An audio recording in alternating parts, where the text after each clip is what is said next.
meeting is live. You may proceed.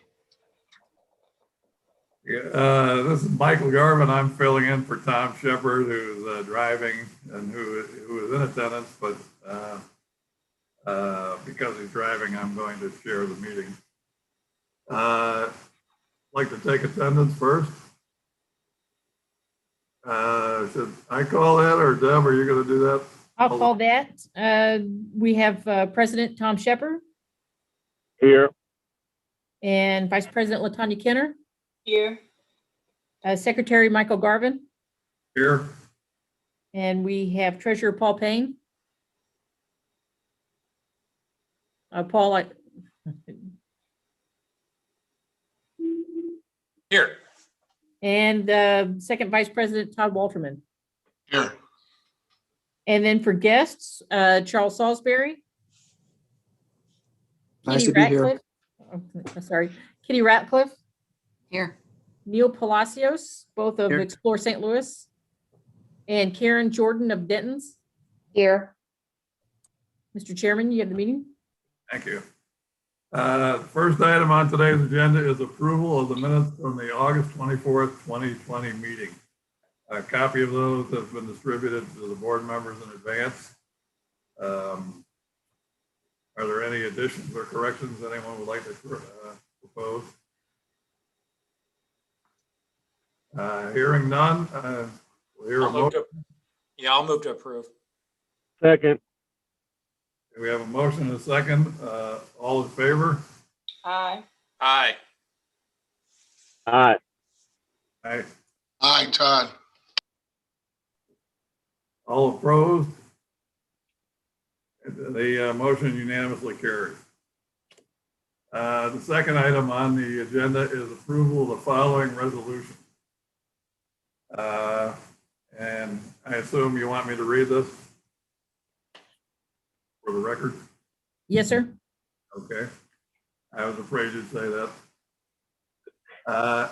Resolution of the Board of Directors of the St. Louis Municipal Finance Corporation for the general welfare, safety, and benefit of the citizens of the city of St. Louis, Missouri, approving the purchase and sale agreement, authorizing and directing the officers of the corporation to execute and deliver the purchase and sale agreement, and authorizing such other actions as may be necessary or desirable to carry out and comply with the intent hereof. Is there any discussion? Well, do I hear a motion first? We can have a motion and then discussion. I moves to approve. Second. Okay. Okay. Mr. Salisbury, you want to give us a brief description of the agreement that we're considering? Yes, I'd be happy to do so. You have in front of you a resolution to approve the execution and delivery of the purchase and sale agreement. This document is a part of the project that was approved by this board back toward the end of last year. It is a part of the project that you finance with your 2020 bonds, which is going to expand, enhance, and improve the convention center. And one point along the way to get all of the project accomplished is to acquire this property through the sale. So this is in fulfillment of your prior motion and designed to bring this land into the convention center so that the goals that were outlined in your prior resolutions can be fulfilled. This is a standard kind of a resolution authorizing the form of the agreement and also giving authority to the officers who signed the document to approve certain changes that are consistent with this resolution, but that may be required in order to make sure that the St. Louis Municipal Finance Corporation is fully protected in moving forward with the documentation. And Mr. Salisbury, as attorney for the corporation, you reviewed it and you're recommending its approval? Yes, I do. In fact, I might say that Karen Jordan and I have been working closely with the seller's attorney to put this document together. And we're confident that this document fits into the parameters of your prior ordinances or your prior resolutions. And also, of course, the overarching resolution of the city of St. Louis, designing the project and setting forth its parameters. I agree with everything that Mr. Salisbury has stated. Okay, thank you, Karen. Kitty Radcliffe, would you like to add anything? Well, I just want to say thank you to everybody for considering this. I do have some images I'm happy to show if you would like me to show that, to show you the property, unless everybody's very familiar with it and doesn't need it. I'll leave that to the consensus of the board. Yeah, I'll jump in just so I'm clear. So the original resolution authorized the overall issuance and pursuit of the financing agreement. So what we're doing here today, this is required because this specific action was not authorized in the original resolution. Is that? I want to distinguish, because why do we need the second resolution? Mm-hmm. It's because it's an additional action. How would you describe that then? The project was approved, Right. and this was part of the project, but we did not have the transaction documents ready, and we did not have an agreement with the sellers at that point. So there were other property acquisitions that were done in connection with the 2020, or at the same time as the issuance of the 2020 bonds, that we were able to have documents in substantially final form. We did not have documents in substantially final form for this because there was still a negotiation process with the sellers. Okay. Yeah, I don't know. I don't know how much time, but I'd be curious. I'd be curious on your detail, on your images, Kitty. What you? Yeah, if I'm allowed with the shared screen, then I will try to do that.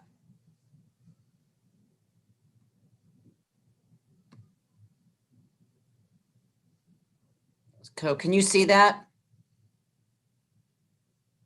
No. Okay.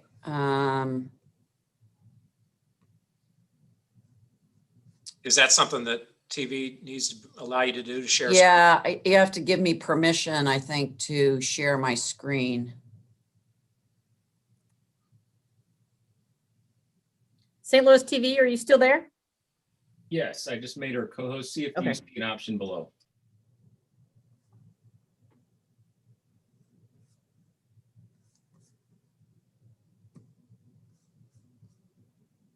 See a green button that says share screen.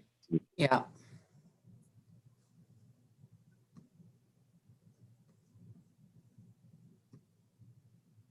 Can you see that now? Not yet.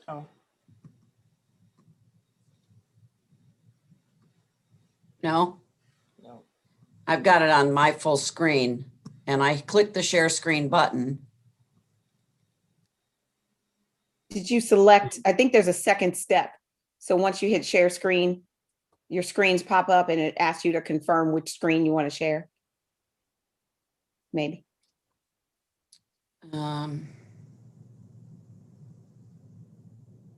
Yeah, it's just ask who can share and who can start sharing.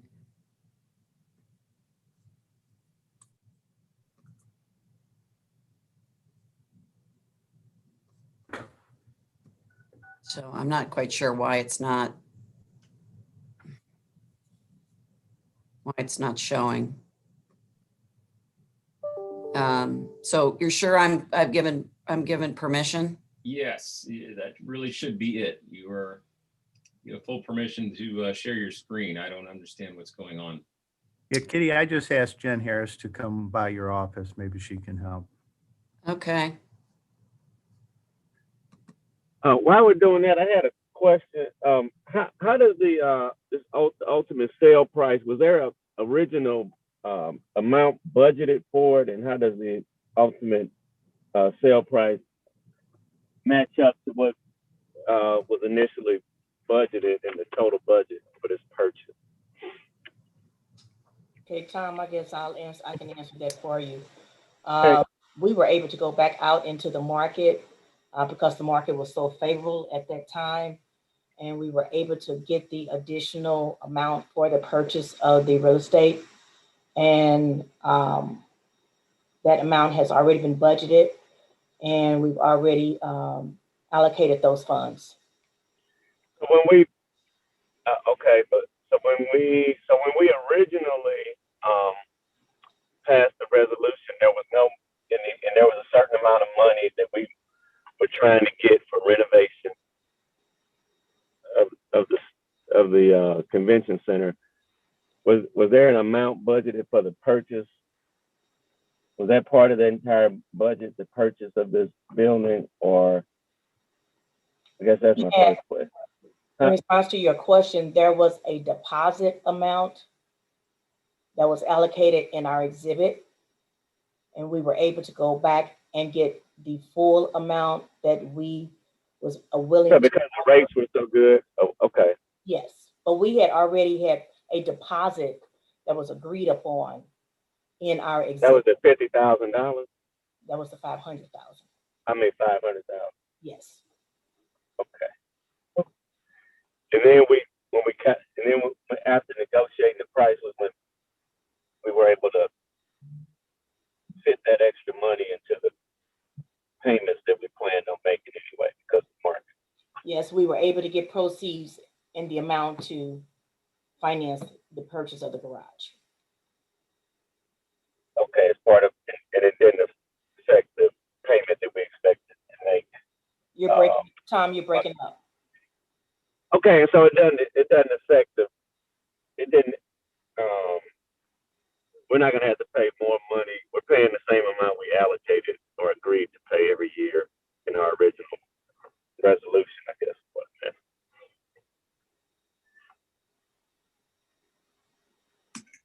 Can you hear me? Yes. Okay, so we're not, so I guess, so in our original budget, we had to increase our original budget in order to make the purchase, but we found the money by, we were able to. The original, the par amount of the bonds that were issued were as approved by the corporation. Because of the interest rates and the favorable market, there were additional proceeds that the finance corporation was able to achieve. And that allowed the full purchase to go forward. So it does not impact, it did not require the borrowing of any additional funds. It did not impact the bond authorization.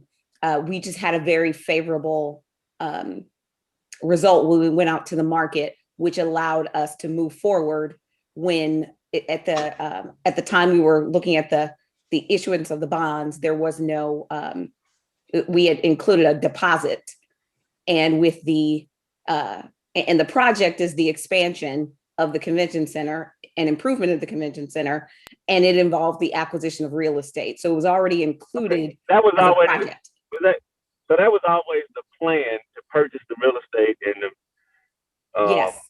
get the extra money, to try to get the money. Okay. Yes, it was always the plan. We're now. But it wasn't. But only 500,000 was budgeted in the original amount for it. Correct. Okay. And Tom, let me add to that. Our city, and I think you're trying to get to our city's portion or the city's payment, that did not. Yeah, change. that's not going to change. Now I understand that. Okay. I understand that. I was saying is, are we paying what we expected to pay for it? Was my main question. I'm assuming when we started this, we figured an amount that we would end up paying for this transaction for the building. And I'm just saying is what we're paying kind of fit into what we expected to pay for it? Yes. Okay. Okay, that's all I wanted to know.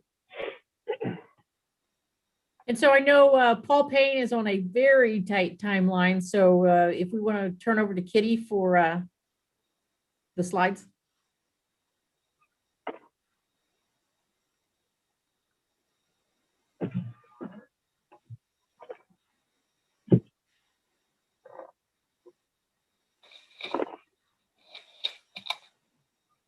So can everybody see that now? Yes. Yes. So I don't know what happened there, but anyway, this is very quick, just to show you what the property is. As you were talking about, there were 3 parcels that had been acquired prior to the bond issuance. There was the hope of acquiring this additional parcel, but that deal wasn't done at the time the bonds were issued. Just to show you, this is the general overview of what the project will look like when it's completed, and that was based on the acquisition of the 3 additional parcels that we knew were going to happen. One of those parcels was then retained by LCRA. 2 became incorporated as part of the project. The one that was outstanding is the one where you can see the parking garage that is sitting in the middle of the building. The history on that property is very quickly, the original convention center was built in 1977. And in 1986, a plan was put actually out there to expand the building by expanding it to the east on the site that was then contained the Sheraton St. Louis and would go to the east. That was put before the voters for approval in 87 and was approved. It was originally scheduled for completion in 1990. But what happened immediately thereafter was that the football Cardinals left town, and the community kind of scrambled to figure out what was going to happen. And they decided, instead of going an expansion to the east, that a football stadium would be built on the east, and the southern expansion, the expansion that had previously been approved for the convention center, would become a southern expansion and go to the south. And it was turned. That proposal and that plan was put out in the public before this parking garage was acquired. And the parking garage sat across the street from the entrance to the convention center. And so the owners of that property suddenly had, the idea that their property was worth a little bit more. In the end, the decision was made to build around it. So what we've ended up with all these years is a parking garage that the building actually wraps around. This parking garage, as you can see outlined in yellow there, has one entrance and one exit, which is on 7th Street. That's the street that's on the east side. The other 3 sides of the garage have convention center around them, but it's not actually physically a part of the convention center, nor is it attached to the convention center. And this garage was built around 1960. So it's not in good condition. The acquisition of this property has long been sought. And so that's what we're trying to do here today. This will give you an idea of a little bit more about the property itself. On the upper right, you can see an image that shows the convention center wall on the left and the garage on the right. So you can see that it is not physically attached to the convention center. The bottom right shows you the location of the garage if you were looking on Convention Plaza from Broadway. So that basically, that angle was taken from the corner of the dome that's at Broadway and Convention Plaza, looking towards the west.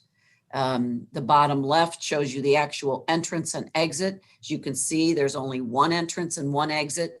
This is a 910 space garage. which if any of you have ever parked there for a big event and tried to get out, it would take you an hour to get out of the one entrance and the one exit.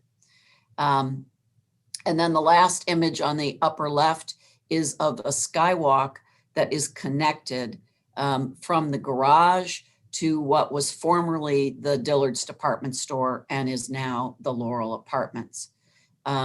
That there's a skywalk easement that's a part of this project. And so you have all the documentation on that.